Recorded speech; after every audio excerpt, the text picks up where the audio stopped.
Hey friends, welcome to सा UPSC.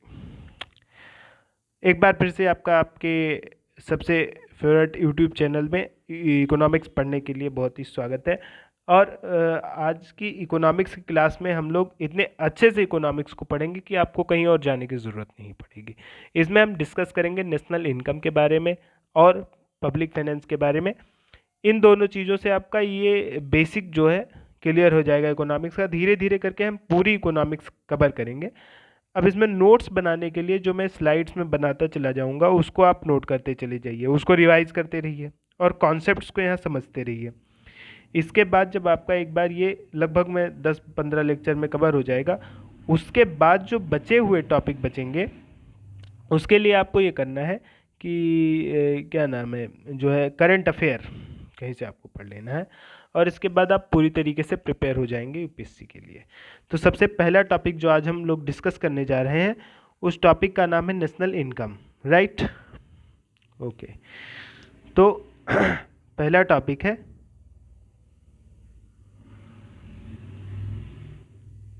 National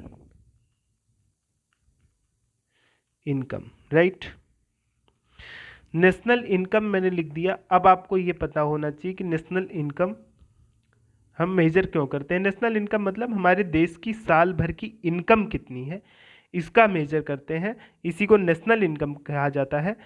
तो ये हम क्यों मेजर करते हैं, इनकम कैसे होती है, आपको एक फैमिली का यहाँ पर कॉन्सेप्ट लेके चलना पड़ेगा।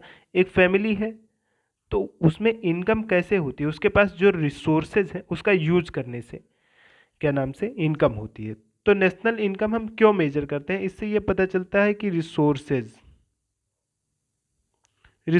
क्या है हमारे पास और उसका यूज हम किस प्रकार से कर रहे हैं, ये दो चीज़ें पता चलती हैं।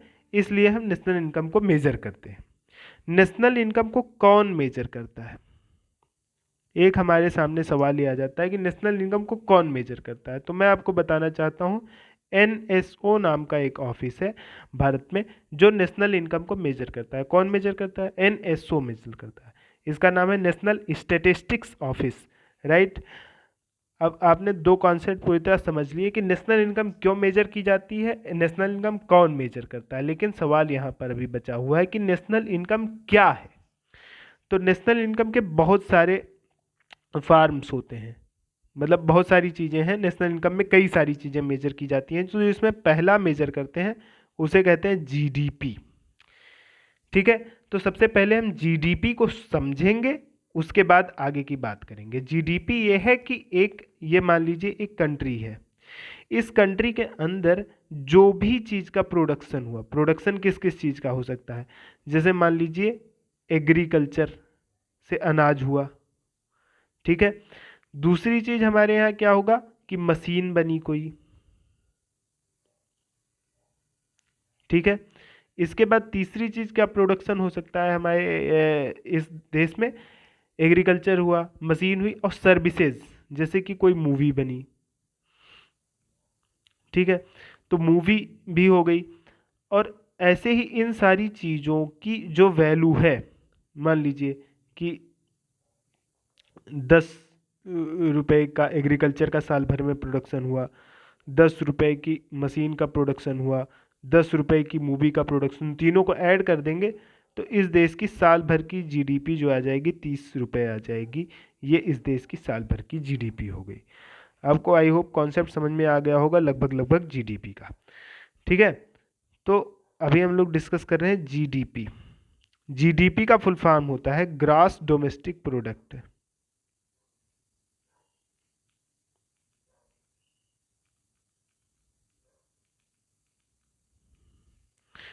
Grass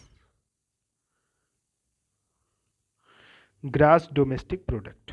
right, grass domestic product. अब इसे मेजर कैसे करते हैं, देखिए यहाँ पर कंफ्यूजन हमारे पास ये आती है कि जैसे हमारे देश में मान लीजिए पार्ले जी बिस्किट बना। पार्ले जी बिस्किट बनता है गेहूं से। एक किसान ने गेहूं उगाई है। अब एक मान लीजिए कि एक किसान है, ठीक है, इसने गेहूं उगाया, इसने ये गेहूं उगा दिया काफ़ी ज़्यादा और इसने गेहूं बनाया मान लीजिए 50 रुपये का, राइट। इस 50 रुपये को यहाँ पर पार्ले जी बिस्कुट की कंपनी ने खरीदा, ठीक है।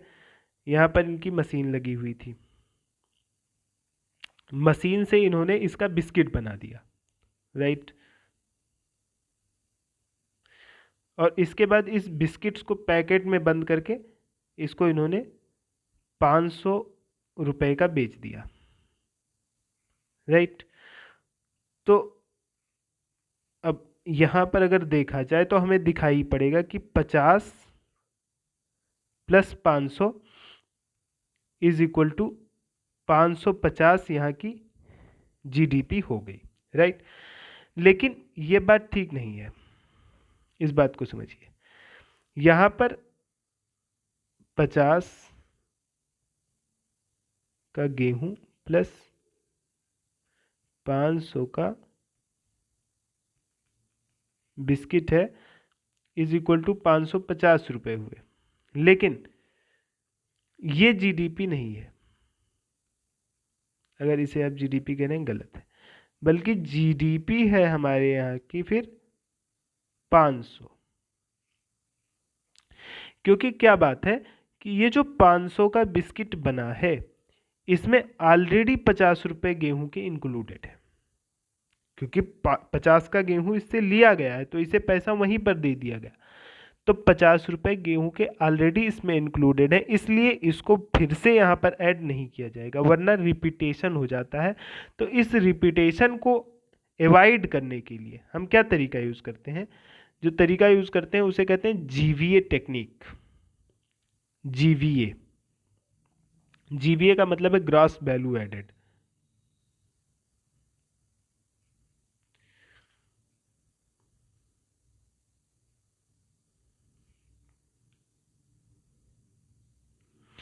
राइट, तो ग्रॉस वैल्यू एडेड में क्या होता है कि हमने ये बताया था कि गेहूं जो होगा, गेहूं कितने रुपए का था, 50 का, तो यानी कि ये नथिंग से आया, नथिंग से। तो किसान ने जो फार्मर ने वैल्यू ऐड की, फार्मर ने जो इसमें वैल्यू ऐड की वो 50 रुपए की वैल्यू ऐड की। इसके बाद इस 50 को 50 रुपए का खरीदा एक मशीन ने, ये मशीन है, इस मशीन ने इसको 50 रुपए का खरीदा और फिर इसको बिस्किट बनाया, 500 रुपए का बिस्किट बनाया। तो अगर आप देखिए तो इस मशीन ने इसमें 450 रुपए की वैल्यू ऐड करी। क्यों? क्योंकि 50 तो उसकी वैल्यू थी ही, और 450 की वैल्यू इस मशीन ने ऐड करके उसको 50 रुपए का बना दिया, 500 रुपए का बना दिया 450 की ऐड करके। तो इसलिए इसने जो वैल्यू ऐड करी वो 450 की वैल्यू ऐड करी, और इसने जो वैल्यू ऐड करी 50 रुपए की वैल्यू ऐड करी। तो ऐसे ही ग्रास वैल्यू एडेड को अगर हम जीडीपी निकालना चाहें तो ये ग्रास वैल्यू एडेड 50 जोड़ लेंगे और इसमें 450 जोड़ लेंगे तो हमारी जीडीपी 500 की आ जाएगी। ये जो टेक्निक हम यूज़ करते हैं उसे कहते हैं ग्रास वैल्यू एडेड की टेक्निक, राइट।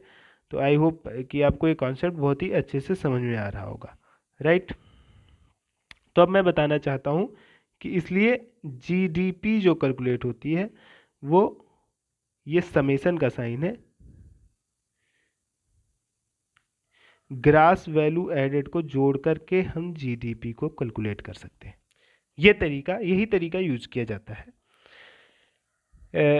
जीडीपी के कैलकुलेशन में। अब इसमें चूंकि आप इस चीज़ को आप दिमाग में बैठा चुके, अब इसको लेटेस्ट से भी चीज़ों से रिलेट करते हुए हम बताएंगे इसमें, ठीक है। तो अब एक है इसको जो कैलकुलेट किया जाता है, कैलकुलेट करने का तरीका एक होता है। अब इस बात को यहाँ पर बहुत ध्यान से समझने वाली बात है कि ग्रास वैल्यू एडेड हम ऐड करेंगे सारे के सारे, तो वैल्यू कौन कौन ऐड कर सकता है, ठीक है, राइट। वैल्यू ऐड करने वाले फैक्टर्स होते हैं, राइट। अब देखिए हमारी बात को यहाँ पर समझिए, वैल्यू ऐड करने में फैक्टर्स इन्वॉल्व होते हैं। कैसे फैक्टर्स इन्वॉल्व होते हैं, लेट्स सी कि 4 फैक्टर होते हैं, फैक्टर ऑफ प्रोडक्शन इनको कहा जाता है। यहाँ पर भी पी प्रोडक्शन के लिए है, कोई भी चीज़ गुड्स या सर्विस को प्रोड्यूस करना हो तो 4 फैक्टर ऑफ प्रोडक्शन यूज होते हैं। पहला फैक्टर है लैंड, फिर लेबर, ठीक है, फिर कैपिटल, ठीक है, और एक एंटरप्रेन्योरशिप,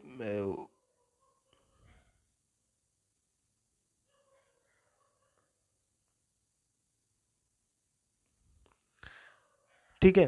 तो अब हम इस चीज़ को देखेंगे कि लैंड, लेबर, कैपिटल, एंटरप्रेन्योरशिप, ये तीनों फैक्टर हैं। लैंड होगी, उस पर ही चाहे आप गेहूं उगाएंगे या मशीन लगाएंगे, दोनों चीज़। लेबर होगा, वो ही क्या नाम से जो है आपका काम करेगा, ठीक है। और कैपिटल मतलब आपके पास कुछ पैसा इन हैंड होना चाहिए। एंटरप्रेन्योरशिप मतलब ये होता है कि आप अपना दिमाग यूज़ करेंगे कि काम हमें ये फला चीज़ करना है, तो वहाँ पर एंटरप्रेन्योरशिप काम आती है। इन चारों चीज़ का यूज़ करके आप किसी चीज़ का प्रोडक्शन करते हैं, राइट। अब इन चारों चीज़ों का जब आप इस्तेमाल करते हैं, ठीक है, तो इनकी कोई एक कास्ट होती है। जैसे लैंड आप इस्तेमाल करेंगे तो लैंड की कोई कास्ट होगी। अब इसको थोड़ा मैं डिटेल में दिखाना चाहता हूँ आपको, ठीक है। तो देखिए, अब यहाँ पर हम बात करेंगे जो है फैक्टर ऑफ प्रोडक्शन की।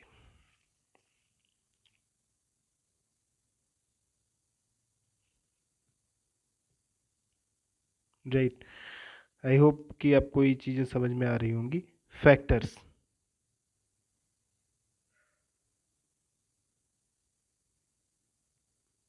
Factors of production, right. Factor of production में जो पहला फैक्टर है वो है लैंड।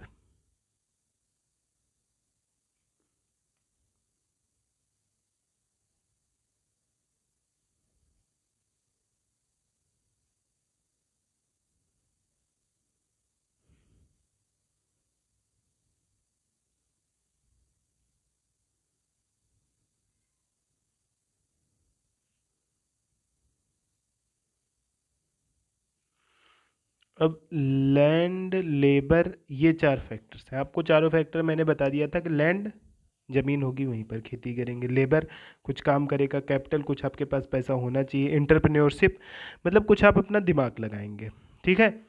तो जो लैंड होती है, लैंड के लिए एक कास्ट, ये फैक्टर ऑफ प्रोडक्शन ये है। इसके लिए आपको cost of production, cost of production ये आपको जो देनी पड़ेगी। लैंड के लिए आपको देना पड़ेगा रेंट, लैंड के लिए आपको रेंट देना पड़ेगा, ठीक है। लेबर को आपको देना पड़ेगा वेज, राइट। और कैपिटल पर आपको देना पड़ता है इंटरेस्ट।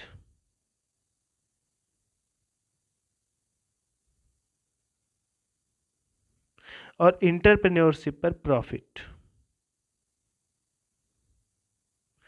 मतलब कि लैंड, अगर ये 4 चीज मिलकर के प्रोडक्शन कर रही है, राइट, ये 4 चीज मिली और इन्होंने कुछ प्रोडक्शन किया। इस प्रोडक्शन के बदले जो चीज प्रोडक्शन हुआ उसके बदले इन चारों को ये सारी चीजें मिली, राइट। तो इन सारी चीजों को जो मिला इसको कहते हैं, ये चूंकि फैक्टर ऑफ प्रोडक्शन है तो इसलिए ये सारी चीजें जो हुई, कास्ट ऑफ प्रोडक्शन जो हुई, इनको फैक्टर कास्ट कहते हैं। आपको मेरी बात तब समझ में आ गई होगी। इनको कहते हैं फैक्टर कास्ट, राइट। लेकिन अब अब समझने वाली बिल्कुल यहाँ पर बात है। लेकिन जब जीडीपी हम कैलकुलेट करते हैं, देखिए जीडीपी जब हम कैलकुलेट करेंगे, जीडीपी जब हम कैलकुलेट करेंगे तो हम उसको कैलकुलेट कर सकते हैं फैक्टर कास्ट पर। यानी कि जैसे हमने बताया कि क्या नाम से बिस्किट बनाने में 500 रुपया लगा, तो डायरेक्ट हम लिख दें 500 रुपया जो है हमारी जीडीपी हो गई, राइट। बट हम ऐसा नहीं करते हैं। हम अब एक नया मेजर हम जो यूज़ करते हैं उसको कहते हैं SNA 2008। अब मैं पूरा हर एक चीज़ का मैं फुल फॉर्म नहीं लिख पाऊंगा, लेकिन मैं आपको वैसे बता दूंगा, ठीक है, right. System of national accounts ये है 2008। इसका यूज़ करके, ये हम क्यों यूज़ कर रहे हैं, इसका यूज़ करके पहले जब मतलब दूसरी सरकार थी तब ऐसा किया जाता था कि फैक्टर कास्ट पर, क्योंकि प्रोडक्शन जो हो रहा है उस पर टैक्स का तो कोई हिसाब किताब नहीं है, राइट। लेकिन इन्होंने जो नई सरकार आई उसने फार्मूला चेंज कर दिया और उसने अब उसने जैसे जीडीपी हमारी पहले क्या आती 500 रुपया, अब ये सरकार इस पे टैक्स ले रही है, 10 रुपया टैक्स ले रही है। तो इसने कहा भाई ये 10 रुपया भी इसी में ऐड करके जीडीपी अपनी दिखाओ 510 रुपया। तो आप तो सोच रहे होंगे कि ये चीज़ तो ज़्यादा अकुरेट थी, तो ये चीज़ लगाने की क्या ज़रूरत। एक क्वेश्चन आना चाहिए दिमाग में, एज ए यूपीएससी एस्पिरेंट आपके दिमाग में क्वेश्चन आना चाहिए। अब मैं आपको ये बताना चाहता हूँ कि ये 10 रुपये एक्स्ट्रा लगाने की क्या ज़रूरत, बहुत सिंपल सी बात है। दरअसल क्या है कि ये अकॉर्डेंस विद इंटरनेशनल सिस्टम है। जो सिस्टम ऑफ नेशनल अकाउंट 2008 है, ये इंटरनेशनल सिस्टम से मिलता जुलता है। अब क्या होता था कि भारत की एक्चुअल में अगर देखा जाए, विदेश वाले सब मार्केट प्राइस, इसको कहते हैं मार्केट प्राइस पर, इसको कहते थे फैक्टर कास्ट पर या बेसिक प्राइस पर, हमने कैलकुलेट किया तो 500 आया। लेट मी राइट इट, एक मिनट। अब ओ माय गॉड, पूरा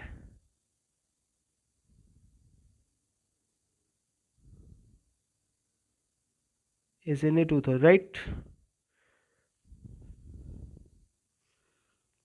ये अब इसके लिए ना, ये अब नया वाला यही यूज हो रहा है इसके पर्सपेक्टिव में। यहाँ पर मैं ओल्ड भी मैंने लिख दिया है। ओल्ड हम फैक्टर कास्ट या बेसिक प्राइस पर कैलकुलेट करते तो 500 रुपया आता था।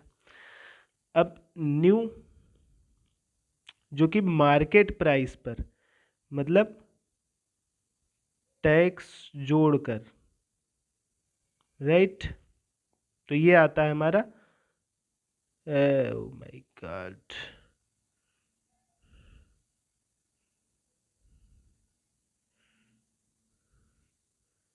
510। अब आपको क्लियर हो गया होगा। 510 आने लगा। पहले जब हमारा ये आता था 500 रुपया, हम विदेश में जाते, विदेश में 4 लोगों के बीच में बात होती, तो हम कहते कि हमारी तो जीडीपी 500 रुपये है। तो बाकी सब देश वाले अपना फैक्टर कास्ट पे नहीं निकालते थे, बाकी सब अपना मार्केट प्राइस पे निकालते थे, और हमारी 500 देख के हमें ह्यूमिलिएट करते, ये कहते कि अरे तुम्हारी तो जीडीपी बहुत कम है, हमारी तो देखो कितनी ज़्यादा है। तो हमने क्या किया कि हमने भी जो दुनिया कर रही थी उसी चाल में अपना करना शुरू कर दिया, ताकि हमारा भी ज़्यादा दिखाई पड़े, उसमें कौन सी बड़ी बात है।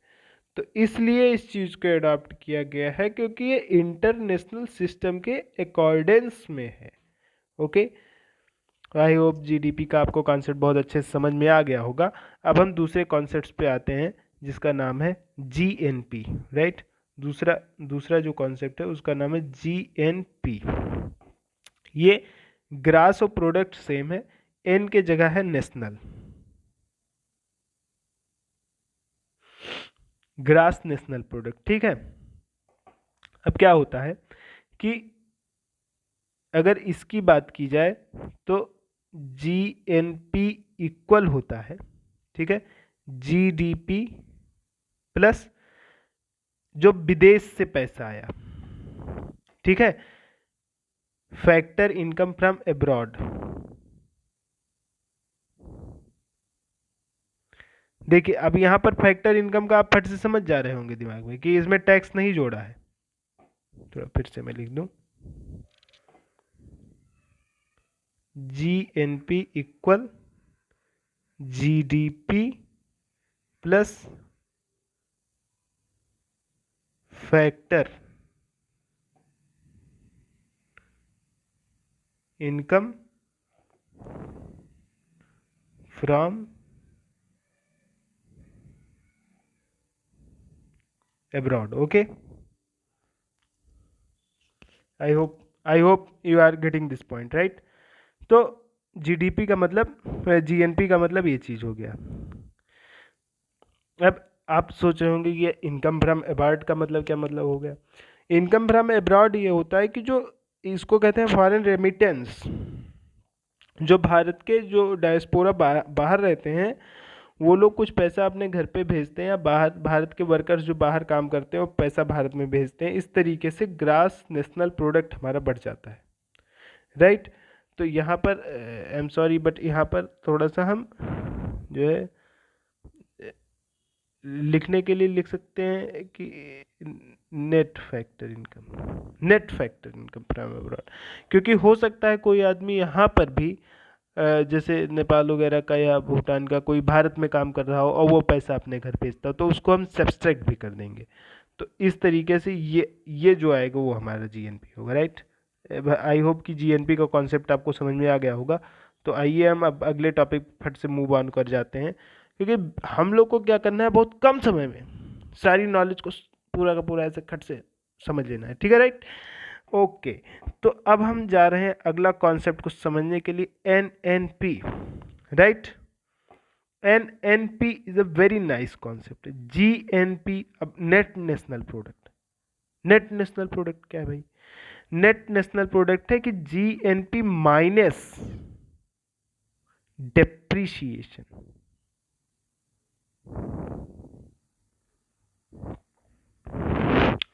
डेप्रीशिएशन आई होप आपको पता ही होगा कि जो मशीनें हैं या भारत में जो भी चीज़ें हैं, मान लीजिए कि अब हमारे यहाँ प्रोडक्ट तो हर साल बन ही रहा है, कुछ ना कुछ डोमेस्टिक प्रोडक्ट तो हर साल बन ही रहा है, लेकिन हर साल जो कुछ पुरानी चीज़ें हैं जो ख़राब हो रही हैं उनको इसमें में से घटा दिया जाता है। तो फिर ये आ जाता है जीएनपी। जैसे बहुत सारे 10 घर बने और 10 ऑलरेडी बने हुए थे, ठीक है, एक उसमें से टूट भी गया, तो जो टूट गया उस घर का निकाल करके, ये एक तरीके से डेप्रिसिएशन का मतलब होता है क्षरण। जो कम हुआ उसको निकाल करके तो एनएनपी कैलकुलेट किया जाता है, नेट नेशनल प्रोडक्ट। जीएनपी माने डेप्रिसिएशन। ये कोई बहुत बड़ी टॉपिक नहीं, अभी स्टार्ट है, इसको आप ऐसे ही कुछ कॉन्सेप्ट अगर नहीं भी समझ आ रहा है मगअप करते चलिए। तो ये एनएनपी, इसको मैं लिख सकता हूँ एनएनपी एमपी। एमपी क्यों लिखा? मार्केट प्राइस पर, क्योंकि जीडीपी मैंने आपको बताया मार्केट प्राइस पर अब होने लगी है, तो ये चीज़ जो आती है वो मार्केट प्राइस पर ही होती है, यानी कि इसमें सब टैक्स फैक्स इंक्लूड है। अब इसमें में से टैक्स अगर माइनस कर दो, टैक्स घटा दें, तो जो आ जाएगा उसे कहते हैं नेट नेशनल इनकम, एनएनआई। इसे इस तरीके से भी लिखा जाता है एनएनपी एफसी। फैक्टर कास्ट पर यही सेम चीज़ फैक्टर कास्ट पर अगर कैलकुलेट कर लें, फैक्टर कास्ट मैंने आपको पहले ही बता दिया है, तो आप ये नहीं कह सकते कि फैक्टर कास्ट नहीं बता, राइट। तो ये चीज़ हो गई, राइट। तो अब मैं ये मान चल रहा हूँ कि आपको ये सारी चीज़ें समझ में आ गई हैं, राइट। ओके, तो अब हम अगले कॉन्सेप्ट पे आते हैं, उसका नाम है पीसीआई, यानी per capita income. Per capita income क्या होती है? Net national income upon population. Population मतलब जनसंख्या। भारत में अगर 100 लोग हैं तो ये जो नेट नेशनल इनकम हमारी आई उसको 100 से डिवाइड कर देंगे, राइट। तो वो हमारी पर कैपिटा इनकम आएगी। एवरेज हर आदमी के पास इतना पैसा होगा, ठीक है। तो ये सबसे बढ़िया इंडिकेटर है जो ये बताती है कि देश डेवलप्ड है कि नहीं। अगर ये ज़्यादा है तो वाकई में देश कुछ मजबूत चीज़ है भाई, ठीक है, राइट। ओके, अब मैं अगले कॉन्सेप्ट फट से आ जाता हूँ, उसका नाम है जीडीपी डिफ्लेटर, ठीक है। बहुत ही इंपॉर्टेंट कॉन्सेप्ट, इस चीज़ को आप समझने की कोशिश करें, राइट। जीडीपी क्या होती है? हर साल जो है प्राइस बढ़ जाता है, हर एक चीज़ का प्राइस बढ़ जाता है। जैसे खाना ही, मतलब बिस्किट ही होगा, बिस्किट का भी प्राइस बढ़ जाएगा, खाने की भी चीज़ों का प्राइस बढ़ जाएगा। तो प्राइस बढ़ता क्यों है? देयर इज अ क्वेश्चन कि प्राइस बढ़ता क्यों है भाई। प्राइस बढ़ने के पीछे बहुत सारे फैक्टर्स हैं जो आप इकोनॉमिक्स अभी आगे आगे पढ़ते जाएंगे तो आपको समझ आता चला जाएगा, लेकिन फिलहाल के लिए मान लीजिए प्राइस बढ़ता है। पहले जो चीज़ 10 रुपये की थी आज वही 12 की मिल रही है, राइट। तो ये 2 रुपया, तो अगर हम देखें तो पिछले साल से ऐसा लगेगा कि जीडीपी 2 रुपया बढ़ गई, लेकिन अगर प्रोडक्शन उतना ही हो रहा है, मतलब मेरी बात को समझिए, let you understand my point. एक बिस्किट कल बना, मतलब पिछले साल बना, मान लीजिए 2017 में एक बिस्किट बना, 2018 में भी एक ही बिस्किट बना, ठीक है। इसकी प्राइस थी 10 रुपये, इसकी प्राइस आई 12 रुपये, पर जीडीपी यहाँ पर 10 रुपये था, यहाँ जीडीपी हमारा 12 हो गया, यानी 20% हमारी ग्रोथ रेट हो गई। बट ये गलत है, क्योंकि बिस्किट तो एक ही, बिस्किट तो तब भी एक ही था, बिस्किट तो अब भी एक ही है, तो अगर इस हिसाब से देखा जाए तो 0% ग्रोथ रेट है, right. Let me tell you what is the concept में। दरअसल बात यहाँ पर यह है कि पैसे की वैल्यू घटती चली गई, पैसे की वैल्यू धीरे धीरे घटती जा रही है सोसाइटी में, तो उसके चलते ही ये चीज़ हमको जीडीपी बढ़ी हुई आती है। तो इसलिए जीडीपी डिफ्लेटर इस चीज़ को कहते हैं, कि जिससे हम ये कैलकुलेट करते हैं कि करेंट प्राइस में जीडीपी कितना ज़्यादा डिफ्लेट कर गई। तो उसके लिए जीडीपी डिफ्लेटर के लिए फार्मूला होता है GDP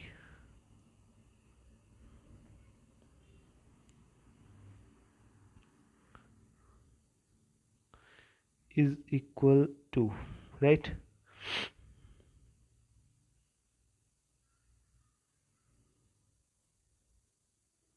nominal GDP upon real GDP. इस फार्मूले को आप लोग नोट डाउन कर सकते हैं, राइट। नॉमिनल जीडीपी क्या है?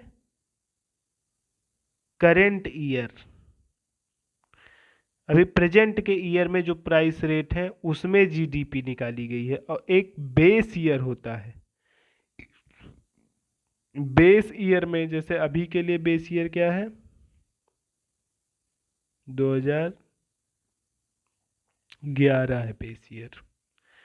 तो 2011 बेस के में जो हर एक चीज़ की प्राइस थी उसके हिसाब से जब जीडीपी निकालेंगे तो उसे कहेंगे रियल जीडीपी। जो करेंट ईयर के प्राइस में निकालेंगे उसे नॉमिनल जीडीपी कहेंगे। दोनों के जो डिवाइड करेंगे तो जो कोशेंट बचेगा उसको जीडीपी डिफ्लेटर कहते हैं। जीडीपी डिफ्लेटर इन्फ्लेशन को भी बताता है। इन्फ्लेशन के बारे में बहुत डिटेल में आगे पढ़ना है, तो इसलिए अभी उसमें आपको डिस्टर्ब नहीं होना है, ठीक है। I hope you are getting the whole concept, right. Okay, I hope you are enjoying the class. Okay, okay friends, now I'm coming to the next very important concept, okay।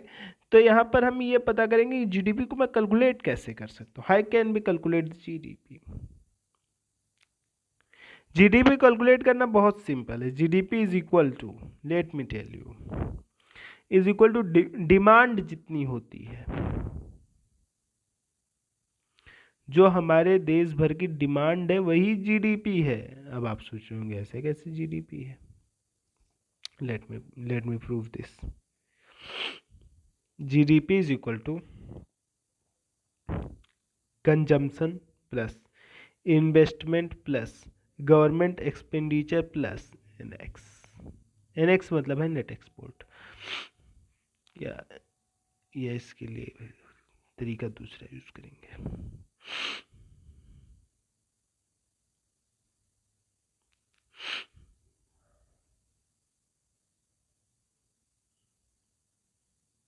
हाँ, तो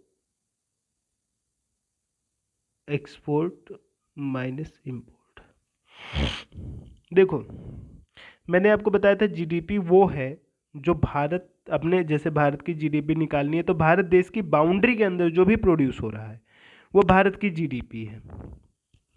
तो भारत में जो कंज्यूम किया गया यानी जो लोगों ने खाया पिया वो यहाँ का जीडीपी है। भारत में जो लोगों ने इन्वेस्टमेंट कर दिया, इन्वेस्टमेंट मतलब घर बनवा दिया या फैक्ट्री खोल ली, तो वो जीडीपी में इंक्लूड हो जाएगा। भारत में जो गवर्नमेंट ने खर्चा किया वो सारी चीज़ें जीडीपी में इंक्लूड हो जाएंगी, ठीक है। इसके बाद भारत ने जो बनाया और खुद ना कंज्यूम किया, ना इन्वेस्टमेंट किया, ना गवर्नमेंट ने उसको खर्च किया, लेकिन उसको विदेश भेज दिया, वो भारत की जीडीपी में इंक्लूड हो जाएगी। लेकिन भारत ने एक सैमसंग का मोबाइल फ़ोन चाइना से मंगा के इस्तेमाल कर लिया, तो भारत की बाउंड्री में थोड़ी ना प्रोड्यूस हुआ है, तो वो भारत की जीडीपी नहीं होगा, इसलिए उसको भाई में घटाना पड़ेगा यहाँ पर, राइट। तो I hope you are enjoying this concept. कोई कॉन्सेप्ट समझ में आ गया, इस फार्मूले को दिमाग में रख लो और आप इसके बाद बताइए कि क्या कोई भी एक चीज़ ऐसी छुट्टी जो भारत के अंदर प्रोड्यूस हुई हो साल भर में और इसमें मैंने उसको इंक्लूड ना कर लिया हो। अब मैं दूसरी चीज़ पहले बाद में सोचना, पहले ये समझिए कि इसको कैसे मैं डिमांड से कैसे मैं कोरिलेट करता हूँ, ये कैसे डिमांड के बराबर है। इस प्रकार से डिमांड के बराबर है क्योंकि बिकॉज डिमांड किसी मान लो व्यक्ति की थी कि हमें चाहिए 10 जो है मुझे 10 बुक्स चाहिए, 10 books, but I have no money, पैसा नहीं मेरे पास, 10 किताबें चाहिए। तो क्या ये डिमांड है? नहीं, ये डिमांड नहीं है, ये डिमांड ही नहीं है।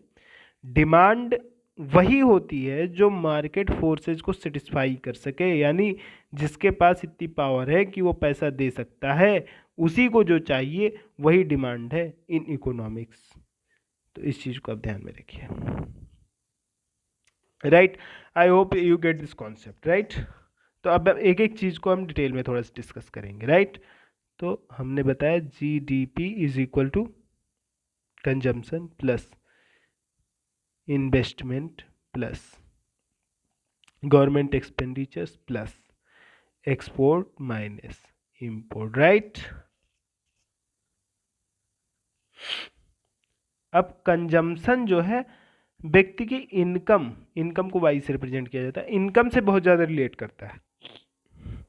जैसे जैसे लोगों की इनकम बढ़ेगी किसी देश में, कंजम्पशन वैसे वैसे बढ़ता है, ठीक है। तो एक बात आपको ये पता चल गई कि अगर इनकम बढ़ रही है किसी व्यक्ति किसी देश के लोगों की, तो वहाँ का कंजम्पशन बढ़ेगा, ठीक है। यानी कि इससे ये भी पता चलता है कि जब इनकम बढ़ेगी तो उससे भी जीडीपी बढ़ेगी, और ये वाइस वर्सा प्रोसेस है। अगर जीडीपी हम बढ़ा देंगे तो भी लोगों की इनकम बढ़ जाती है, ठीक है। एक चीज ये हमने समझ लिया। दूसरी, लोगों के अंदर जैसे इनकम होती है तो इनकम की ये हैबिट होती है कि लोग जमा कर देते हैं पैसा, वाई इनकम है, इसका कुछ कंजम्पशन में लेके गए, कुछ जमा कर दिया। जो जमा जो करते हैं वो भाई चला जाता है इन्वेस्टमेंट में, क्योंकि वो कहाँ पर जाएगा? बैंक में जाएगा। बैंक में पड़ा पड़ा पैसा क्या करेगा? बैंक कहेगा कि लाओ हमारे यहाँ रख के रहो। ऐसा नहीं करता है बैंक, बैंक वो खट से दूसरे आदमी को लोन दे देता है। किसको लोन देता है? पूंजीपतियों को लोन दे देता है, ताकि वो पैसा लेकर के देश से फरार ना हो जाए, बल्कि वो पैसे को किसी अच्छी जगह पर लगाए और इसके बाद उसे प्रॉफिट बनाए और बैंक को इंटरेस्ट के साथ पूरा पैसा चुका दे। लेकिन कुछ पूंजीपति फरार भी हो जाते हैं। खैर, ये तो जो है हंसी मजाक की बात है। मैं आपको ये बताना चाहता हूँ कि जो है bank investment yes bank investment bank में जो पैसा जमा करते हैं आप, वो इन्वेस्टमेंट के काम आता है। दूसरी चीज़, कुछ लोग अपना कुछ पैसा बचाते हैं और खुद ही कोई छोटी मोटी ब्यूटी पार्लर खोल लिया शॉप। ऐसा कई जगह मैंने देखा है कि कई लोग यूपीएससी का एग्ज़ाम क्वालिफाई करते हैं और इसके बाद पैसा बचाएंगे और इसके बाद उस पैसे का इस्तेमाल करके यूट्यूब चैनल खोलेंगे, यूट्यूब चैनल में वीडियो बना के बच्चों को पढ़ाना शुरू कर देते हैं, उससे भी इनकम करते हैं, राइट। तो इस तरीके से इन्वेस्टमेंट हो जाता है, ठीक है, राइट। और गवर्नमेंट भी भाई दो काम करती है, गवर्नमेंट कंजम्पशन भी करेगी और इन्वेस्टमेंट भी करेगी। कंजम्पशन कैसे करेगी? अब यहाँ पर क्वेश्चन बहुत अच्छा आ गया कि कंजम्पशन कैसे, गवर्नमेंट क्या कोई क्या जीती जागती है जो कुछ कंज्यूम करेगी? नो। गवर्नमेंट में जो लोग हैं वही गवर्नमेंट को कॉन्स्टिट्यूट करते हैं। अब उनको चाहिए भाई गाड़ी, उनको चाहिए हेलीकॉप्टर, उनको चाहिए ऐशो आराम ताकि देश विदेश टहल सके। देश विदेश टहल नहीं, मतलब देश विदेश में जो है जाके कुछ अच्छी अच्छी नीतियां वहाँ की सीख के लाके भारत में इम्प्लीमेंट कर सकें।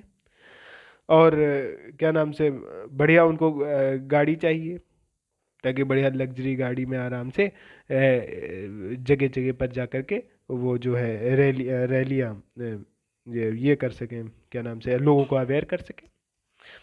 तो इन सारी चीज़ों के लिए जो है गवर्नमेंट कंजम्पशन करा देती है। किन चीज़ों का?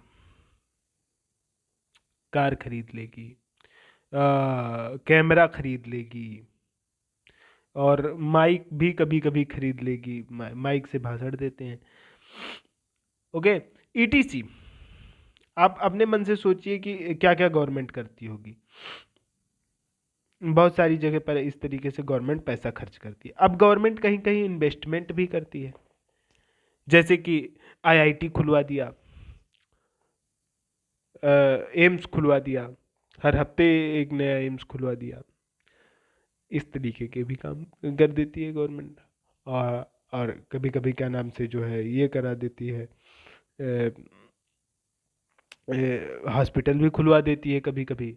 और जैसे कि एक तरीके से अगर एक जगह का नाम गवर्नमेंट ने जगह का बदल दिया तो वो भी एक तरीके से इन्वेस्टमेंट हो जाता है। कैसे? क्योंकि उतना सारा उसमें उसको जो है नाम बदलने में पैसा खर्च करना पड़ेगा, तो वो भी एक इन्वेस्टमेंट है। लेकिन उससे क्या होगा कि अपना कल्चर मजबूत हो जाता है, इसलिए नाम बदलना भी बहुत ज़रूरी है। तो इन सारे तरीके से आपने देखा कि गवर्नमेंट किस तरीके से जो है इस तरीके से पैसा खर्च करती है। राइट? आपको ये बात पूरी तरीके से समझ में आ गई होगी, I hope, and you are enjoying this concept. Right? Okay, मैं आपको ये बताना चाहता हूँ कि अब जो चीज़ है, अब जो चीज़ आने वाली है, यानी कि दिस एंड दिस, ये सबसे ही इम्पॉर्टेंट है, द मोस्ट इम्पॉर्टेंट कॉन्सेप्ट। अभी अभी तक का तो जो आपने समझा वो समझा। अब मैं जो बताने जा रहा हूँ कॉन्सेप्ट एक्सपोर्ट और इंपोर्ट वाला, वो तो भाई सबसे तगड़ा कॉन्सेप्ट है और सबसे इम्पोर्टेंट है और सबसे इंटरेस्ट आपको ही समझ में आने वाला है। Right? I hope you enjoying this lecture video. Right? Okay, let you listen. Export में भाई क्या होता है? एक्सपोर्ट में बहुत सिंपल चीज़ है, और आप फिर से ही लिख देंगे, ऐसा बहुत कंफ्यूजिंग लगने लगता है। GDP equal C plus investment plus government plus X minus. Right? Export में क्या होता है कि जो भी चीज भारत में बनती है लेकिन बाहर यूज होने के लिए चली जाती है। राइट? और इंपोर्ट क्या है कि जो चीज बाहर बनी लेकिन भारत इस्तेमाल होने के लिए आई। अब ऐसा बताया जाता है कि अगर इफ किसी देश की जीडीपी ग्रो हो रही है, यानी जीडीपी बढ़ रही है, तो इसका मतलब वहाँ का इंपोर्ट भी बढ़ेगा। लेकिन आप तो यहाँ फिगर से देख सकते हैं कि अगर इंपोर्ट बढ़ रहा है तो यार जीडीपी घटा दे रहा है, क्योंकि माइनस में लिखा हुआ है। तो जीडीपी बढ़ने से इंपोर्ट कैसे बढ़ सकता है? Let me tell you an example. ठीक है? जब ओपन इकोनॉमी होती है, जैसे आप एक मान लीजिए कि आपका घर है और आपके घर में चाय बनाने का बिजनेस है, तो चाय बनाते हैं आप, और मान लीजिए कि आपके यहाँ पहले 10 कस्टमर आते थे, आपका बिजनेस बढ़ा, अब आप 20 कस्टमर के लिए चाय बनाने लगे, तो भाई आपका इंपोर्ट भी बढ़ जाएगा, मतलब बाहर से जो आप सामान ला रहे हैं वो भी बढ़ जाएगा। तो इस तरीके से आप समझ सकते हैं कि जीडीपी, इसको 2 मिनट के लिए आप आराम से सोचिए कि जीडीपी बढ़ेगी, यानी जब हम ज़्यादा चीज़ें बनाने लगे हैं तो उससे हमारा इंपोर्ट कैसे बढ़ गया। इंपोर्ट इसलिए बढ़ा क्योंकि चाइना सबसे ज़्यादा इंपोर्ट करता है, भारत से खूब ज़्यादा कच्चा माल खरीदता है, फिर वहाँ बनाता है और उसके बाद लाके बेच जाता है। अंग्रेजों ने यही किया, भारत से बहुत सारा सामान लेके जाते थे, जितना ज़्यादा वो लेके जाने लगे उतना उनकी जीडीपी भी ग्रो होने लगी। क्यों ग्रो होने लगी? क्योंकि बहुत ज़्यादा सामान भारत से लेके गए, अपने यहाँ मैन्युफैक्चर किया, इसके बाद वापस ला करके उन्होंने भारत में बेच दिया। तो इस कॉन्सेप्ट को आपको, ये बेसिक्स को समझना है, बहुत ही मतलब इम्पोर्टेंट कॉन्सेप्ट मैं आपको बताना चाहता हूँ। उसी जगह क्लोज्ड इकोनॉमी में ऐसा नहीं होगा। आई होप आपको मेरे कॉन्सेप्ट्स पूरी तरीके से समझ में आ रहे होंगे, राइट?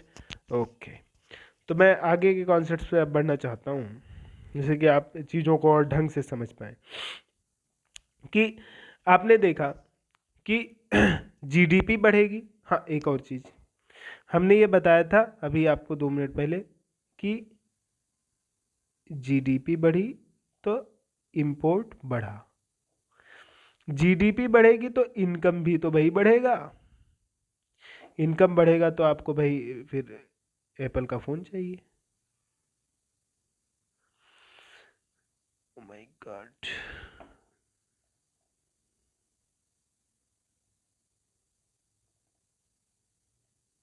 एप्पल का फ़ोन महंगा होता है। अब अब एप्पल के फ़ोन ज़्यादा आएंगे तो इंपोर्ट की वैल्यू तो बढ़ेगी ना। तो इस तरीके से आप देख सकते हैं कि जब जीडीपी बढ़ी तो इससे इनकम बढ़ी, इनकम बढ़ने से सामान आप ज़्यादा कंजप्शन कर रहे हैं, उसके वजह से भी इंपोर्ट हमारा बढ़ रहा है। तो इस तरीके से कई जगह पर मैंने आपको बता दिया कि किस तरीके से जीडीपी बढ़ने से इंपोर्ट बढ़ता है, राइट? ये बात आपको समझ में आ गई। तो अब मैं आपको अगले कॉन्सेप्ट पे बताना चाहता हूँ कि कैसे हम अपने देश की जीडीपी को ही भाई कैसे बढ़ा सकते हैं। मेन मुद्दा तो ये है कि जीडीपी कैसे बढ़ेगी, क्योंकि जीडीपी को बढ़ाना मेन सबसे इम्पोर्टेंट काम है किसी भी देश का। तो अगेन फ्रेंड्स, अब मैं यहाँ पर डिस्कस करने जा रहा हूँ कि कैसे हम अपने देश की जीडीपी को बढ़ा सकते हैं, क्योंकि जीडीपी बढ़ाना ही असली मुद्दे की बात है, बाकी तो सब फर्जी चीज़ें हैं। तो पहली चीज़ एक है एक्सपोर्ट लेड ग्रोथ।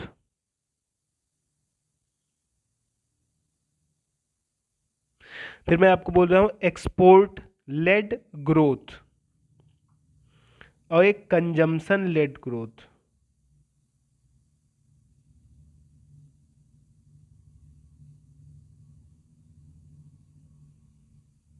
ये दो तरीके हैं जिससे जीडीपी को बढ़ा सकते हैं। अब आप लोग समझ रहे होंगे, अब आप लोग ये सोच रहे होंगे कि कैसे इन दो तरीकों से कैसे बढ़ाया जा सकता है, तो उसको मैं बताने जा रहा हूँ बहुत डिटेल में। ठीक है, जीडीपी का आप फार्मूला क्या जानते हैं? C plus I plus G plus X minus M. इन दोनों टर्म को 2 मिनट के लिए हटा दो। एक्स को अगर हम बढ़ा दें तो एक्सपोर्ट लेड ग्रोथ हो जाएगी, कंजम्पशन को हम यदि बढ़ा दें तो कंजम्पशन लेड ग्रोथ हो जाएगी। आप हमारी बात को समझ गए होंगे अब, कि जैसे आपके घर में 10 लोग हैं, ठीक है, और आप खाना बनाते हैं 10 लोगों के लिए। अब आप ज़्यादा खाना बनाना चाहते हैं तो एक तरीका ये है कि एक्सपोर्ट करो, टिफ़िन सर्विस लगा लो, दूसरों को खाना बांटना शुरू कर दो, तो आप ज़्यादा खाना बनाने लगेंगे। या तो आपके घर के ही लोग ज़्यादा कंजम्पशन करने लगे, ज़्यादा खाने लगे, तो ये कंजम्पशन लेड ग्रोथ हो जाएगा। ठीक है, आई होप कि आपको ये कॉन्सेप्ट बहुत अच्छे से समझ में आ गया होगा, राइट? तो आइए एक बार फिर मैं थोड़ा सा आपको इसमें डिटेल देना चाहूँगा, क्योंकि ये चीज़ थोड़ा सा इम्पॉर्टेंट है। तो एक बार मैं आपको एक चीज़ और बताना चाहता हूँ कि एक बार फिर से आप देखिए, जीडीपी को हम बढ़ाना चाहते हैं, इसमें थोड़ा सा लिखने में थोड़ा सा समस्या हो रही है कि हम जीडीपी को बढ़ाना चाहते हैं। किसको? जीडीपी को हम बढ़ाना चाहते हैं। हम दो तरीका लेते हैं, क्या? एक्सपोर्ट लेड ग्रोथ और दूसरा कंजम्पशन लेड, सी हमने लिख दिया, ग्रोथ। जीडीपी का क्या फार्मूला है? C plus X minus M, और जी और आई को हमने यहाँ लिख दिया plus G plus I. Plus minus तो कुछ भी आगे पीछे लिखो, कोई दिक्कत की बात नहीं है ना।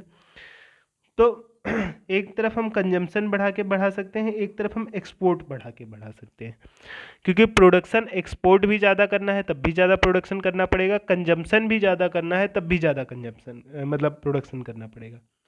लेकिन क्या है कि आपने बहुत सारे दीपावली आने वाली है सोच करके दिए बना लिए कि बाजार में बेचेंगे, और बाजार वालों ने खरीदा ही नहीं, तो आपका पूरा का पूरा ये जीडीपी जो बढ़ेगी पूरा मार्केट आपका फेल कर जाएगा, राइट। तो हमारे यहाँ भी यही चीज़ हुई कहीं ना कहीं। हमने क्या इनिशिएटिव शुरू किया, make in India. Make in India के पीछे यही कॉन्सेप्ट था, पीएलआई का कॉन्सेप्ट था। पीएलआई होता है production linked incentive. Let me tell you, PLI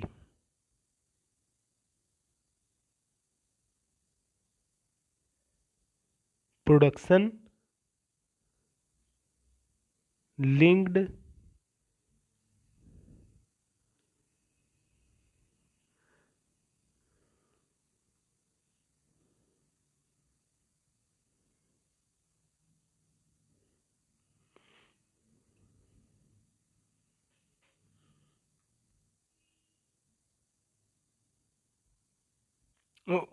ओहो पूरा गौड़ा गया।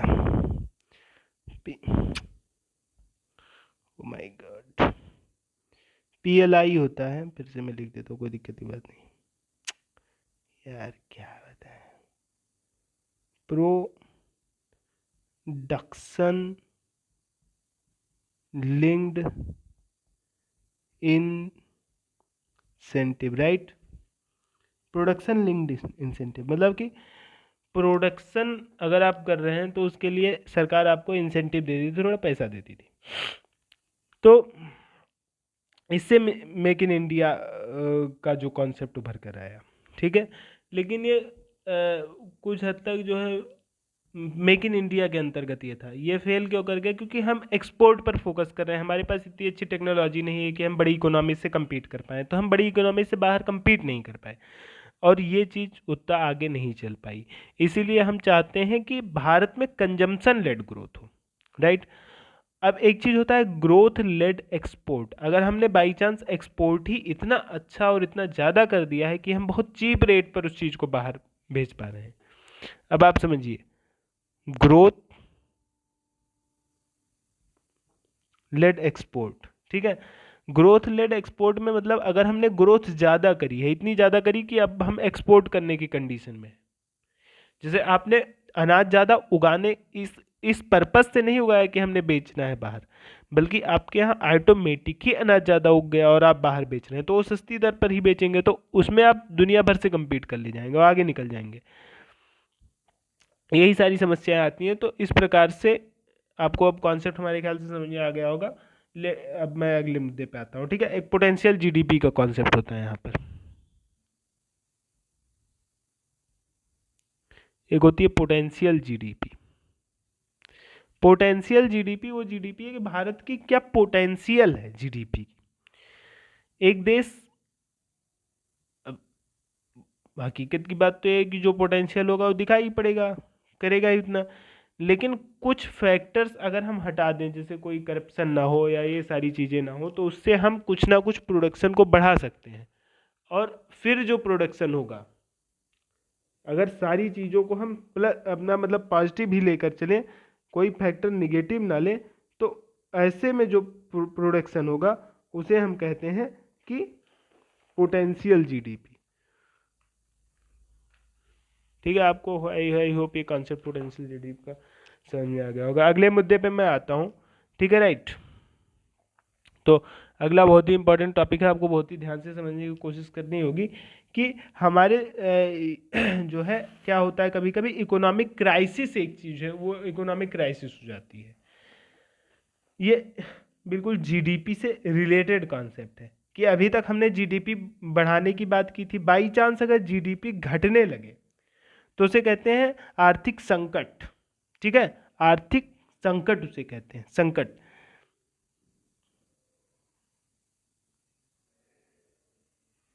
संकट, ठीक है। संकट में क्या होता है, इसमें चार चीजें होती हैं, मेरी बात को बहुत अच्छे से समझिएगा। स्लो डाउन, ठीक है, और कॉन्ट्रैक्शन,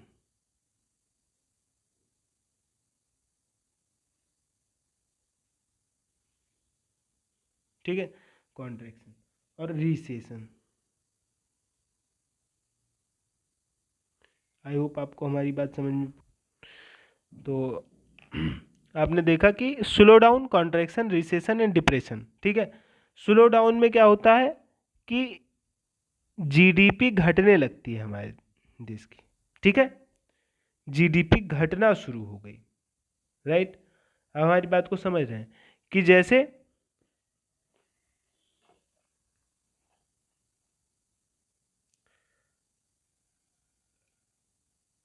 पिछले साल मान लीजिए जीडीपी 10 थी, अब 9 हो गई, जीडी मतलब ग्रोथ रेट निगेटिव हो जाती है, राइट।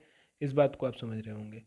अब अगर ये जीडीपी जो घटने की कंडीशन है वो 3 महीने तक रह जाए तो उसे कॉन्ट्रैक्शन कहेंगे। अगर ये 6 महीने तक रह जाए, और अगर ये 6 महीने तक रहे, यानी कि रिसेशन तो हो ही, उसके साथ साथ जो सभी सामान है उनकी वैल्यू, प्राइस घटने लगे, प्राइस सारे सामान की घटने लगे, यानी डिफ्लेशन हो जाए। सभी सामान की प्राइस को के घटने को डिफ्लेशन कहते हैं, तो उसे डिप्रेशन कहते हैं। ये चार चीजें मैंने आपको बता दी। आई होप आपको कॉन्सेप्ट पूरी तरीके से समझ में आ रहा होगा। अब भाई दिक्कत की बात यह है कि ऐसी समस्या आ जाए, कोई आर्थिक संकट आ जाए, ये सब मंदी आ जाए, तो इसका हल क्या है, सॉल्यूशन क्या है। तो सॉल्यूशन के लिए एक स्टिमुलस, एक चीज कहा जाता है स्टिमुलस, एक पैकेज निकालती है इकोनॉमी, स्टिमुलस जिसे कहते हैं। तो स्टिमुलस, ये जो भी चीजें मैं आपको बता रहा हूँ ये सब ऐसे ही बनाते हैं। स्टिमुलस में दो पॉलिसीज होती हैं, माय गॉड। एक होती है मॉनेटरी पॉलिसी, राइट, आपको आई होप समझ में आ रहा होगा, और दूसरी होती है फिस्कल पॉलिसी। अब फिस्कल में आपको पहले ही बता दूं, फिस्कल टर्म है, बहुत जगह यूज होगा, मॉनेटरी भी यूज होगा। मॉनेटरी का मतलब होता है करेंसी से रिलेटेड, इसको आप हिंदी में भी लिख सकते हैं साथ में। मॉनेटरी का मतलब होता है मौद्रिक, पैसे से, रुपए से रिलेटेड, राइट। और फिस्कल का मतलब होता है राजकोषीय, राजकोष, राजकोष मतलब भारत सरकार का जो पैसा है, मतलब टोटल उसके अमाउंट में, बैंक अकाउंट में जो पैसा है उसे कहते हैं राजकोष, ठीक है। तो फिस्कल, तो स्टिमुलस में कुछ हम मॉनेटरी पॉलिसी लाते हैं और कुछ फिस्कल पॉलिसी लाते हैं। अब देखो भाई, मॉनेटरी पॉलिसी क्या लेकर आए, खट से लो एग्जाम्पल आप देखिए यहाँ पर, कि जब सारी चीज़ों मतलब जीडीपी कम होने लगेगी। अब कल्पना करना, यहाँ पर इस चीज़ को मैं बहुत ढंग से समझाने जा रहा हूँ, यहाँ पर बिल्कुल बी अटेंटिव होकर के मेरी बात को आप समझिए, तभी आप समझ पाएंगे। आर्थिक संकट में क्या हुआ, बात सुनिए, कुछ मैं लिख नहीं रहा हूँ, आंख बंद करके इसको सोचिए। क्या हुआ कि हमारे देश की जीडीपी अचानक से घटने लगी। घटने लगी मतलब क्या, कि प्रोडक्शन कम हो गया, मतलब सामान कम है। जहाँ कल 5 पेन थी वहाँ आज 3 ही पेन है, तो पेन का दाम बढ़ जाएगा, राइट। पेन का जब दाम बढ़ जाएगा तो क्या होगा, लोग पेन को नहीं खरीदने लगेंगे। पेन को जब नहीं खरीदने लगेंगे, सब लोग खरीदने से मना कर देंगे, तो पेन का दाम घटने लगता है। ये सबसे खराब स्थिति होती है डिप्रेशन की। अब मैं बताता हूँ इसको हल करने क्या तरीका है। हल करने का तरीका ये है कि लोगों को इस तरीके से साइकोलॉजी में उनके चेंज किया जाए, ऐसा प्रेशर बनाया जाए कि वो पैसा खर्च करें और खरीदें पेन, ठीक है, या जो भी सामान है, प्रोडक्शन जो भी हुआ है उसे लोग खरीदें, ताकि जिन लोगों ने प्रोडक्शन किया है उनको पैसा मिले, ताकि वो और प्रोडक्शन करें और इस समस्या से हम बाहर निकल पाएँ।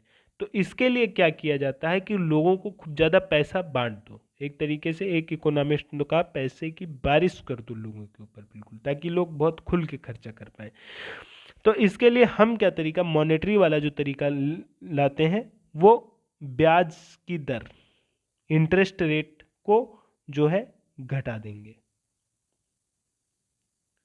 आपको बात समझ में आ रही होगी। इंटरेस्ट रेट जब घटने की बात होती है तो दोनों जगह घटती है, यानी जमा पर भी ब्याज घट जाएगा और आपके लोन पर भी ब्याज घट जाएगा। जहां भी घटने की बात होगी दोनों जगह घटेगा, जहां भी बढ़ने की बात होगी दोनों जगह बढ़ेगा। ठीक है, तो लोन पर ब्याज घट जाएगा मतलब आप बहुत अच्छे से लोन ले सकते हैं। अगर ब्याज दर ज़्यादा होती तो ज़्यादा चुकाना पड़ता। हो सकता है कि लोन पर ब्याज दर 0 हो जाए, कि अब जितना पैसा 100 रुपया लोन लिया तो 100 ही चुकाना है, कोई ब्याज देना ही नहीं है। ऐसे ही आपके जमे पर ब्याज घट जाएगा तो आपका जो पैसा जमा है उतना का उतना जमा रहेगा, कोई फायदा है नहीं जमा करने से। तो आप क्या कहेंगे, जमा करने के बजाय खर्चा करो। दूसरा, एक लिक्विडिटी बढ़ाती है, ये सब में आगे कॉन्सेप्ट आएगा। तो लिक्विडिटी से भी एक टेक्निक ऐसा है, अब ये है कि लोग बैंक में पैसा ना जमा करें, खर्च करें। लिक्विडिटी ये है तरीका ऐसा कि जिससे लोगों के पास खूब पैसा हम किसी तरीके से पहुंचा सकें। तो पहुंचाने का भी तरीका जो लिक्विडिटी बढ़ाने का है, वो हमारी आरबीआई यही करती है कि बैंक में खूब पैसा पहुंचा देती है। खूब पैसा नोट छाप के इसके बाद बैंक वालों को दे आती है जाके आरबीआई की, लो ये सब ले लो। एक उनसे पन्ना पे बस स्टाम्प लगा के तो क्या नाम से वो लिखवा लेते हैं कि हमने इतना पैसा दिया है, बस। बाकी पूरी की पूरी जो है आरबीआई ले जाके पैसा दे आती है, किसको, बैंकों को। तो बैंक अब खूब लोन बांटेंगे और दुनिया भर की नोटंकी, कम पैसा जमा करेंगे तो लोग खूब पैसा खर्च करेंगे, और इस तरीके से हम इस समस्या से बाहर निकलने की कोशिश करेंगे। ये हो गया पैसे रुपए के लेवल पर हम क्या कर सकते हैं। दूसरा, फिस्कल। फिस्कल मतलब मैंने बताया राजकोष, सरकार के खजाने में कुछ पैसा है। सरकार क्या करे भाई, सरकार दो चीज कर सकती है। लो मैं ये भी बता देता हूँ यार। फिस्कल मतलब सरकार की जेब, फिस्कल मतलब सरकार की जेब। राजकोष मतलब होता है सरकार का जो पर्स, सरकार के बटुए में क्या पैसा है, सरकार के बटुए में जो भी पैसा है, जो सरकार खर्चा करती है उसको जीडीपी में मैंने जी नाम से दिखाया था। तो सरकार अपने जेब से पैसा निकाल के खूब खर्च करने लगेगी ताकि जीडीपी बढ़े। अब देखिए, जी भी बढ़ने से जीडीपी बढ़ेगी। बाकी लोग नहीं खरीद रहे हैं पेन तो सरकार ही कहेगी लाओ हमें को पेन दे दो, इसके बाद हम गरीबों में बांट देंगे, ऐसे खरीद के बांट देगी। दूसरा, जो टैक्स सरकार लेती है टैक्स घटा देगी, क्योंकि टैक्स वैक्स देने की कोई जरूरत नहीं, जो पैसा है सब ऐश करो। ऐसा क्यों, क्योंकि मंदी की स्थिति है, यहाँ पर संकट के काल की बात की जा रही है। नॉर्मल टाइम में ऐसी दरियादिली सरकार नहीं दिखाएगी। इस चीज को आपको समझना है यहाँ पर। तो इस तरीके की पॉलिसी लेकर के सरकार आती है। अगर जीडीपी बढ़ने लगे तब भी कभी कभी फिस्कल पॉलिसी ऐसी लाती है कि जिससे जीडीपी को बढ़ने से रोका जाए। अब आपको ये बात समझ में नहीं आ रही होगी कि भाई जीडीपी बढ़ने लगी तो क्यों बढ़ने से रोका जाए। अब मैं आपको इसके पीछे एक एग्जांपल दे रहा हूं कि अगर सपोज राइट, आपके घर में, ठीक, एक आपने फैक्ट्री लगा लिया है।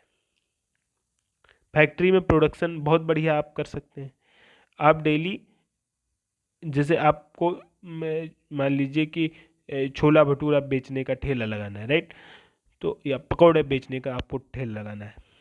आपको पता है कि लगभग दिन भर में हमसे 300 लोग खाना खाएंगे, पकौड़े खरीदने के खाएंगे, और आपके पास एक कैपेबिलिटी है कि आप 300 के बजाय 600 लोगों के लिए पकौड़े बना सकते हैं। आपने खूब कस के 600 लोगों के लिए पकौड़ा बनवा दिया, इसके बाद लेके गए, आपके बिके 300, राइट, 300 बिके और बाकी 300 का आपका घाटा।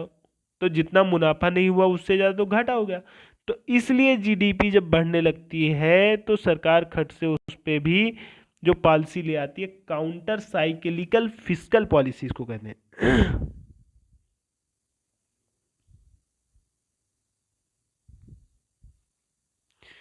काउंटर साइक्लिकल फिस्कल पॉलिसी, ये क्या पॉलिसी है भाई। काउंटर साइक्लिकल फिस्कल पॉलिसी वो पॉलिसी है जिसमें अगर जीडीपी आपकी बढ़ रही है तो सरकार ये पॉलिसी ला करके जीडीपी को घटाती है। और फिस्कल पॉलिसी है, यानी सरकार के अपने बटुए का काम है, तो फिस्कल पॉलिसी में दो चीज होगी, एक होगा टैक्स, एक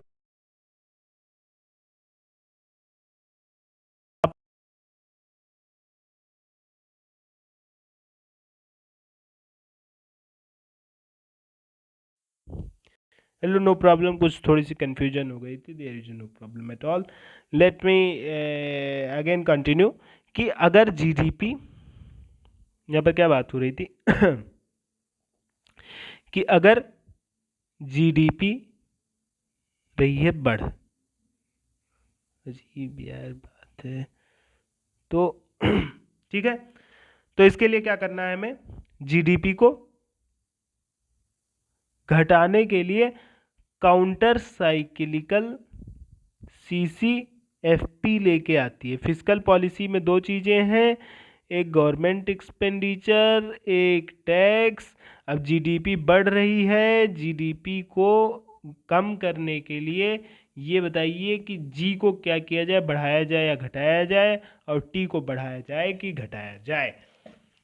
अपने मन से सोचिए, वीडियो को पॉज करिए and take a relax and tell me कि अगर जीडीपी घटाना है, बहुत ज़्यादा बढ़ रही है, जैसे मैंने एग्जांपल दिया पकौड़े वाला, तो उसमें जी को बढ़ाया जाएगा, यानी गवर्नमेंट एक्सपेंडिचर जो जीडीपी के फार्मूले में था, इसको बढ़ाया जाएगा, और टैक्स को बढ़ाया जाएगा, या इसको घटाया जाएगा, या टैक्स को घटाया जाएगा। ये आप अपने मन से सोच के बताइए, और now you see the results.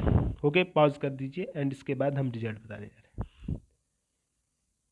तो आई होप कि आपने यही आंसर दिया होगा, इससे जीडीपी हमारी कंट्रोल में आएगी। ओके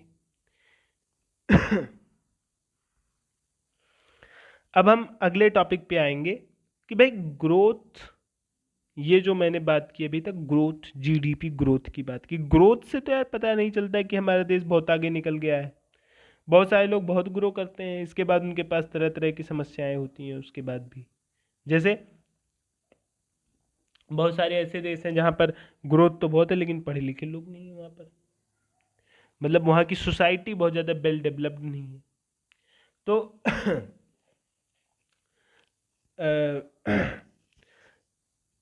मैं ये बताना चाहता हूँ कि ग्रोथ के अलावा एक चीज़ जो देखा जाता है वो देखी जाती है डेवलपमेंट।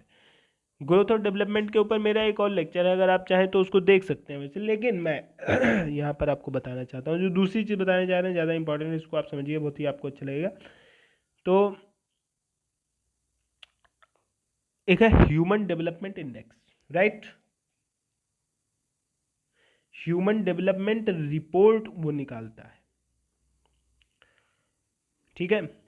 तो डेवलपमेंट क्या होता है? डेवलपमेंट ये होता है कि आपके यहाँ लोग हेल्दी रहें, एजुकेटेड रहें, लोगों की लिविंग स्टैंडर्ड ऑल ओवर सबकी अच्छी हो। और ग्रोथ का मतलब बस आपकी जीडीपी खूब ज़्यादा हो, ठीक है। तो अब वर्ल्ड मतलब बड़े इंस्टीट्यूशंस ने, सब लोगों ने मिल करके ये कहा कि भाई जो है सिर्फ हम ग्रोथ को नहीं देख सकते, हमको डेवलपमेंट को भी देखने की ज़रूरत है, ठीक है, राइट। तो डेवलपमेंट को किस तरीके से देखते हैं उसके लिए मैं आपको बताना चाहता हूँ। ह्यूमन डेवलपमेंट इंडेक्स बनता है, वो किस प्रकार से बनता है, कैसे बनता है? तो इसमें कुछ इंडिकेटर्स होते हैं, और ऐसे आप नोट्स बनाइए अपना, इंडिकेटर्स लिखिए, फिर HDR एक है, उसमें इंडिया कहाँ पर है इन सारी चीज़ों में, वो लिखते चले जाइए। अब मैं ये बताऊंगा नहीं, आप जिस भी ईयर में देखेंगे तो आप करंट से इसको रिलेट करके नेट से सर्च करके इस चीज़ को देख सकते हैं, ठीक है। तो इसमें पहली चीज़ है लाइफ एक्सपेक्टेंसी।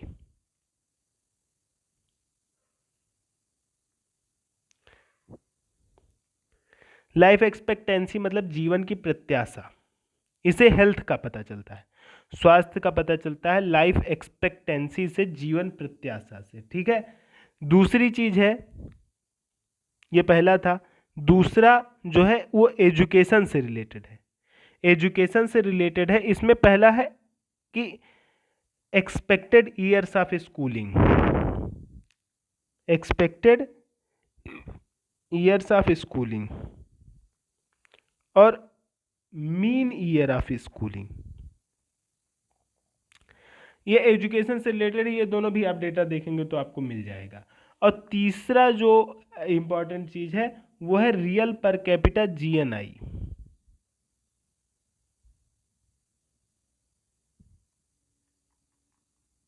जीएनआई मैंने आपको बता दिया ग्रास नेशनल इनकम। तो per capita GNI, per capita gross national income निकालते हैं, नेट नेशनल इनकम नहीं निकालते हैं, जो है grass national income per capita, real पर कैपिटा जीएनआई हम निकालते हैं इसमें। रियल मतलब बेस ईयर के रिस्पेक्ट में। तो इसमें भारत का क्या लेवल है, इन तीनों चीज़ों में आप इस चीज़ को देख के लिखिए। इसके आधार पे आप ये देखेंगे कि भारत की रैंक क्या है। ह्यूमन डेवलपमेंट इंडेक्स जो बनेगा, इंडेक्स में भारत की रैंक क्या होगी, ठीक है, एक चीज हो गई। फिर एक है जीडीआई। जीडीआई का मतलब होता है gender development index. Gender development index में होता है कि भारत में जितनी भी फीमेल हैं उनका ह्यूमन डेवलपमेंट इंडेक्स और मेल्स का निकाल के डिवाइड कर दिया जाए तो वो होता है जीडीआई। इसमें भारत का क्या रैंक है इसको आप नोट करिए, ठीक है। इसके बाद एक होता है भाई IHDI, inequality human development index. मतलब भारत में कितनी इनइक्वलिटी है, इनइक्वलिटी मतलब कोई मुकेश अंबानी है तो कोई भीख मांग के खा रहा है, तो ये चीज को भी आप यहाँ पर नोट डाउन कीजिए कि इनइक्वलिटी कितनी है, उसमें भारत की रैंक क्या है, ठीक है। फिर इसके बाद एक होता है PHDI, ठीक है। PHDI थोड़ा सा आपके लिए कॉम्प्लिकेटेड कॉन्सेप्ट होगा क्योंकि इसमें P कोई सिंपल एक वर्ड नहीं है, ये इन्वायरमेंट के पर्सपेक्टिव से होता है कि हम कितना ग्रीन काम कर रहे हैं। अब हमारी बात को समझ पा रहे होंगे आई होप। ग्रीन का मतलब कि नेचुरली हम कितना नेचुरल है, उस चीज को कहते हैं PHDI, राइट। आई होप आपको ये बात समझ में आ रही होगी। इसको कहते हैं प्लैनेटरी प्रेशर एडजस्टेड HDI। तो आप सिर्फ PHDI जानिए और ये समझिए कि PHDI का मतलब जो होता है क्या होता है कि ग्रीन HDI, क्योंकि कोई भी प्रोडक्शन करने में पोल्यूशन तो होता ही है, उस पोल्यूशन को निकाल करके अगर देखा जाए तो हम कहाँ पर स्टैंड करते हैं। तो इसमें आप भारत की रैंक को नोट करिए इन चारों चीज़ों में, और इस प्रकार से आपका ह्यूमन डेवलपमेंट का पूरा डेवलपमेंट का आप कॉन्सेप्ट समझ गए और यहाँ पर ये टॉपिक पूरी तरह ख़त्म हो गया है। हालांकि मैंने आपसे बात कही थी कि हम पब्लिक फाइनेंस भी डिस्कस करेंगे, बट पब्लिक फाइनेंस अभी डिस्कस नहीं कर पाएंगे बिकॉज एक तो यही रिगार्ड करने में इतना टाइम लग गया और ये बहुत कॉम्प्लिकेटेड हो रहा है, तो इसके बारे में हम फिर बाद में रिगार्ड करेंगे। And thank you very much for watching, like share and subscribe the YouTube channel.